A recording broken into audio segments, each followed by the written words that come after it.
महाराज जी, घर के मंदिरों में सभी देवी देवताएं विराजमान होते हैं, तो अगर मैं सिर्फ एक का ही नाम जप करूंगी तो बाकी सब बुरा तो नहीं मान जाएंगे? बहुत बुरा मान जाएगा। पहली बात तो यह है कि रूप अनेक हैं भगवान के, भगवान एक है। जैसे डाल और पत्ते और फूल, इनमें पानी देने की जरूरत नहीं। अगर मूल में जल चढ़ा दो तो उसके शाखा, तना, पत्ते, पुष्प सब में पहुंच जाता है। गीता जी में भगवान ने 15वें अध्याय में कहा, ऊर्ध्वमूल मधा शाखा मस्तोत्थम प्राहुरभ्यम, इस संपूर्ण संसार का मैं मूल हूं। तो यदि हम भगवान श्री हरि का अर्चन बंदन कर ले तो पूरे विश्व ब्रह्मांड का अर्चन बंदन हो जाता है। अब राम जी को पूजो, चाहे हनुमान जी को पूजो, चाहे शिव जी को पूजो, चाहे हरि जी को पूजो, वो एक भगवान है, वो रूप अनेक धारण किए हुए। तो एक जगह पूजा हो गई तो सब जगह पूजा हो गई, कोई नाराज नहीं होते। ये तो केवल हमारी मानसिकता है, हम भगवानों में भी भेद करते हैं।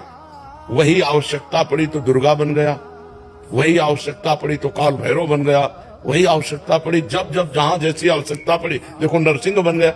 कितना सुंदर ठाकुर है।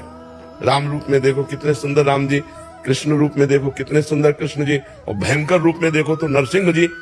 पूरा त्रिभुवन कांप रहा था, ऐसा भगवान ने रूप धारण किया। तो अब जब जहां जैसी आवश्यकता पड़ी, हमारे भगवान ने वो रूप धारण कर लिया। भगवान एक है, उनके रूप अनेक हैं। यदि हमारी श्रद्धा बनती है कि हम अनेक रूपों का पूजन करें, करो। अगर हमारा प्रेम बढ़ रहा है किसी एक रूप में, तो फिर एक रूप के पूजन से ही सबका पूजन हो जाता है। एक जगह अगर हम भाव से पूजा कर दी तो सब प्रसन्न हो गए। जामवंत कहा सुन रघुराया, जा पर नाथ करो तुम दाया, ताहि सदा शुभ कुशल निरंतर, सुर नर मुनि प्रसन्न ता ऊपर।